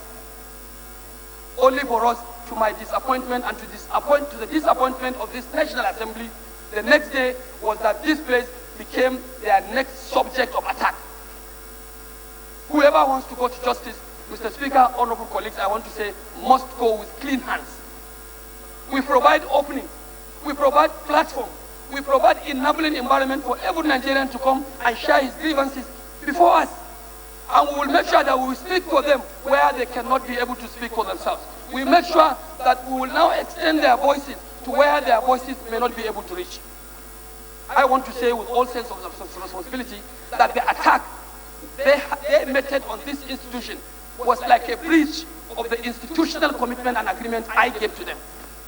That notwithstanding, Mr. Speaker, I want to say, based on my personal opinion, that while you have taken seriously my report and my commitment from them, the Senate President also has taken, on behalf of the leadership of the National Assembly, has taken seriously to see how they can come to an amicable resolution.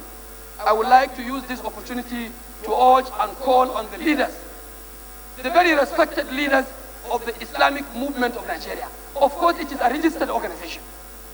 I don't even subscribe to the idea of proscribing them. It's a registered organization, but as a registered organization operating under a democratic polity, we must be able to operate by the rules. We must be able to operate by the rules. No one can aspire to get something right done through impunity, through threat, through killings. And I am proudly a Muslim. I believe so many other members that are here who are Muslims, like the members of the Shiite, are proud Muslims, including your humble self, Mr. Speaker. I don't know wherever in our scriptures, I have not heard from any Malam where Islam promotes disunity or promotes crisis or promotes killing.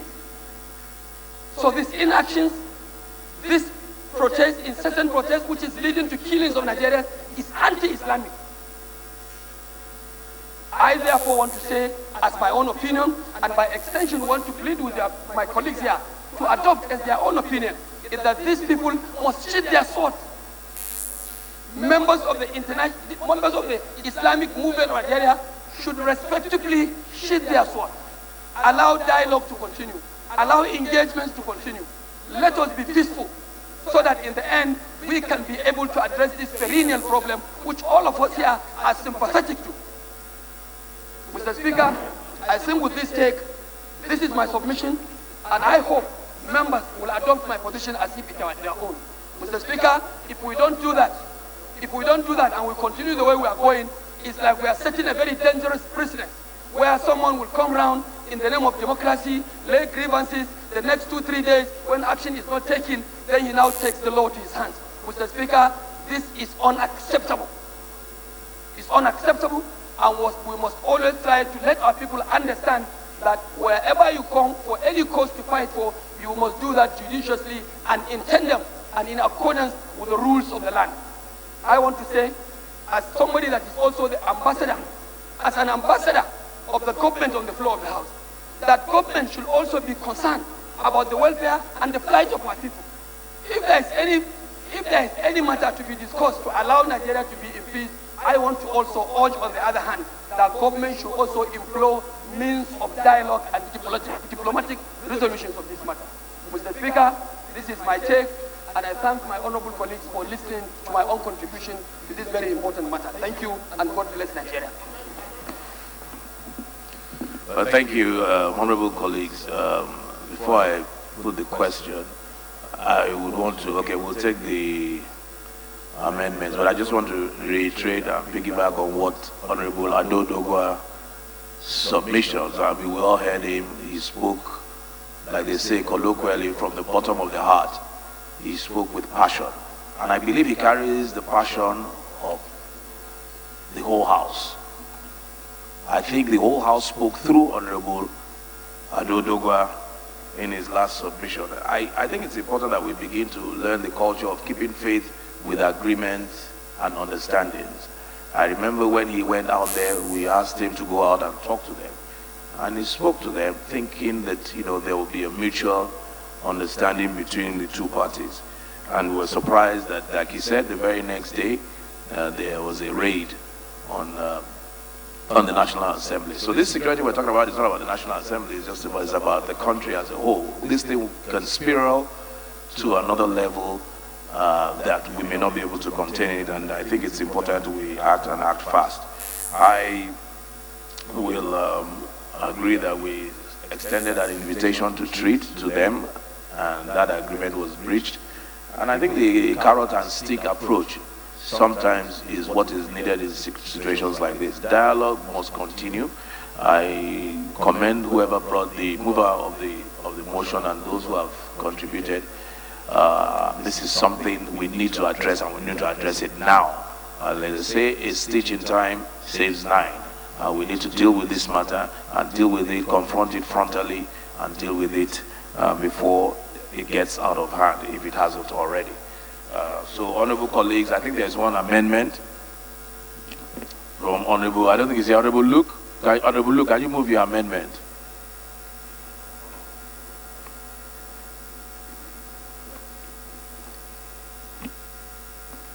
Thank you very much, Mr. Speaker.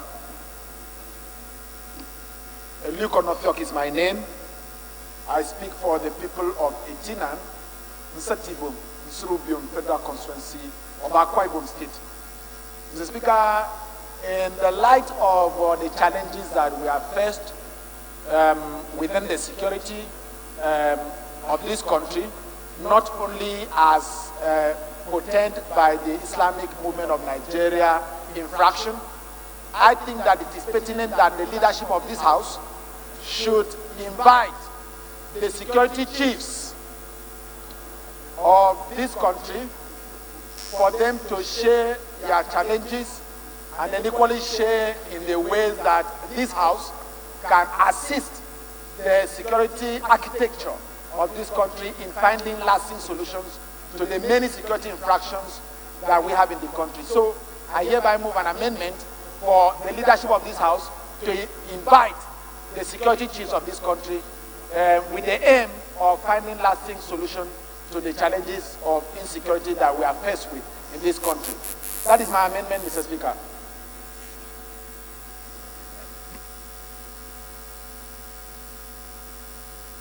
Any seconder?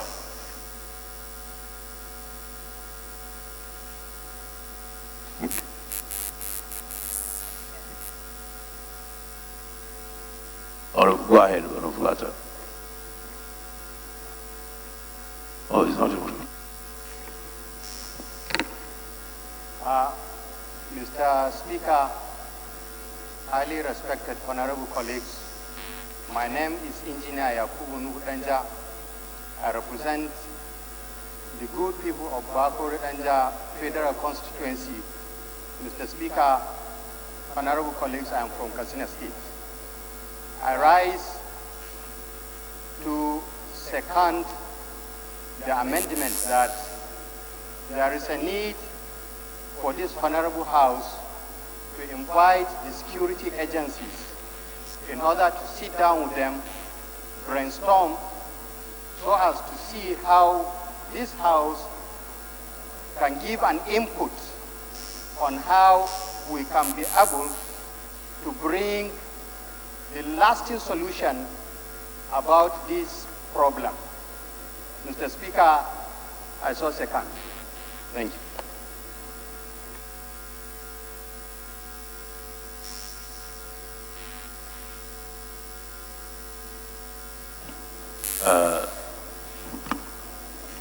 Those in support of the amendment, please say aye. Those against, please say nay. Ayes have it. Honorable Hembe. Thank you, Mr. Speaker. My name is Herman Hembe. Mr. Speaker, my amendment reads thus, that the House urge the federal government to obey the court order and immediately release El Zakzaki. My name is Herman Hembe, representing Constitutional. Let me read my amendment again. My amendment is that the federal government is urged by this House to obey the court order and release El Zakzaki. I so move.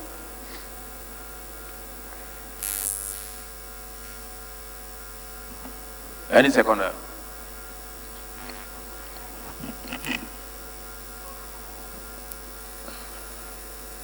Honorable, please second. Who's saying those over? Thank you, Mr. Speaker. Mr. Speaker, I'm Simon Wakon from Plateau State. have been threatened that they will kill the motion.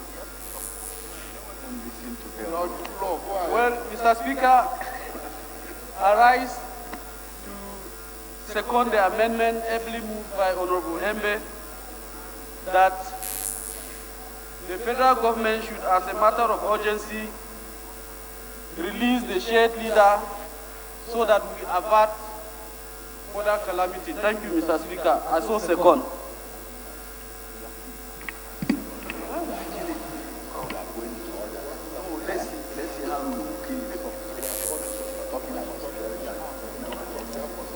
Those in support of the motion on the amendment, please say aye. Those against, please say nay.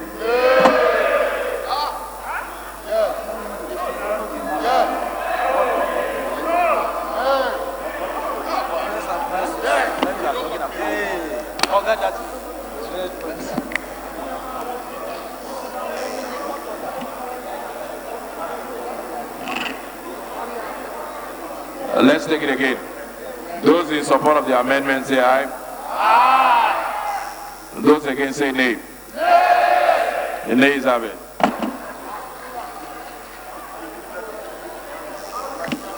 Huh?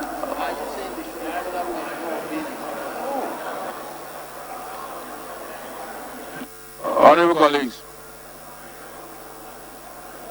Honorable colleagues. The last amendment, please, I want you to indulge me, even though we've hit the gavel. We're going to take it again. I just read the amendment. It's very important. So we'll take it again. Those in support of the amendment, please say aye. Those against, please say nay. The nays have it. Amendment, Mr. Speaker. Amendment. Honorable Linda. Honorable Linda.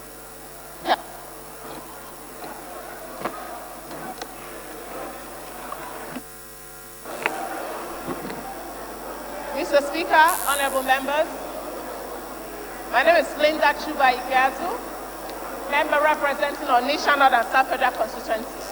I'm from Anambra State. Mr. Speaker, my amendment is that the Kaduna State government. Honorable colleagues, please take your seats.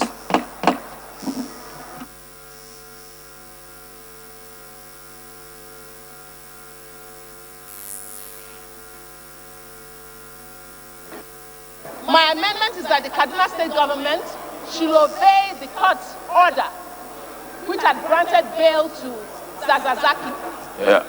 Honorable Linda, your amendment is the same as Honorable Hembe's amendment. Mine is Kaduna State. Honorable colleagues, let's listen carefully to Honorable Linda's amendment. She says it's different from Honorable Hembe's amendment. I'm going to read Honorable Hembe's amendment again so that we listen carefully to see if there's any difference between his amendment and that of Honorable Linda. Honorable Hembe's amendment, which was negative, was to amend that the House urged the government to immediately release Sheikh El-Zakzaki. That was his amendment, which was a negative. Honorable Linda, what's your amendment? Amendment, Mr. Speaker, is that the Kaduna State government, the first amendment by Honorable Hembe refers to the federal government. But my amendment is specific to Kaduna State government to obey the court order that had granted bail to the Sheikh, because that would actually guarantee peace. So that's the amendment. Okay, so Honorable Linda's amendment, from my understanding, goes to the effect that El-Zakzaki be released, just like Honorable Hembe's, but she's directing her own to the Kaduna State government as opposed to the federal government. Any seconder? Mr. Speaker. Honorable Prestige. Thank you, Right Honorable Speaker. Distinguished honorable colleagues, I rise to second this motion, this amendment, every move by Honorable Linda, that the Kaduna State government should obey court order and release El-Zakzaki. I so second, Mr. Speaker. Those in support of the amendment, please say aye. Those against, please say nay.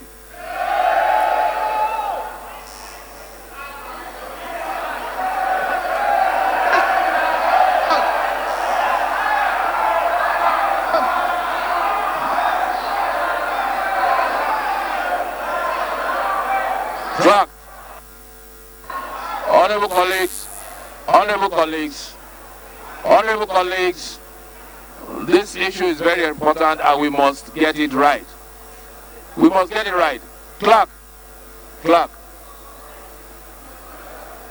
please divide the house. Can somebody move a motion for division of the house, please?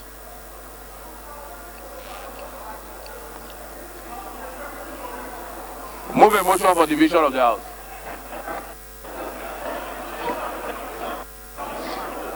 Thank you. The Chief Whip can protect me.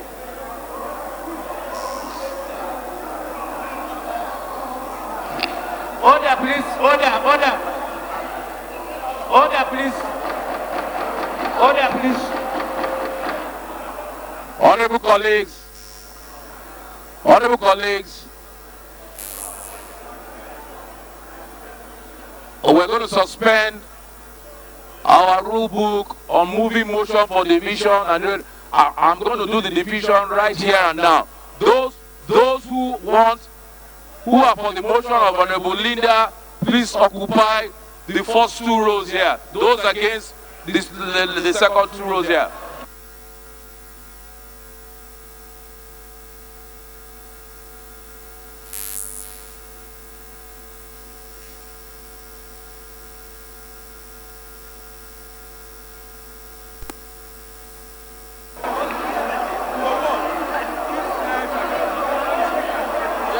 Point of order, Mr. Speaker.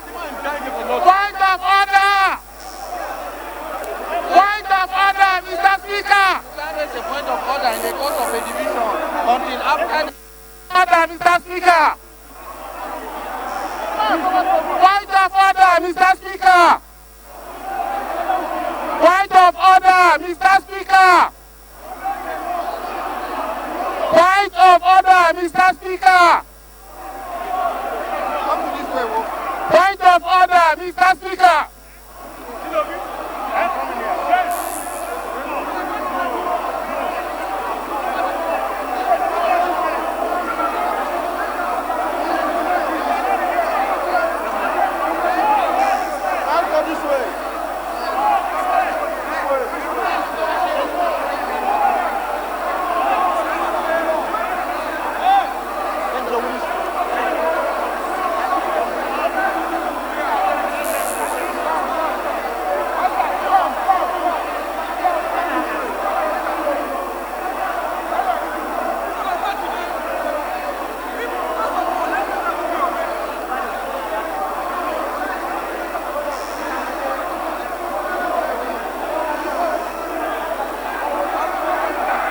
Honorable colleagues, honorable colleagues,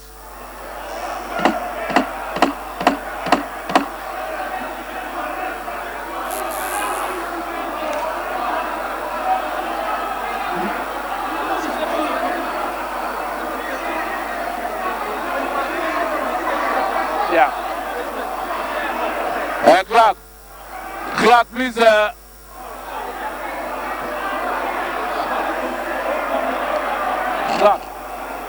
We're going to executive session. We're going to executive session. So let them clear the gallery. Please clear the gallery. We dissolve into executive session. Please clear the gallery.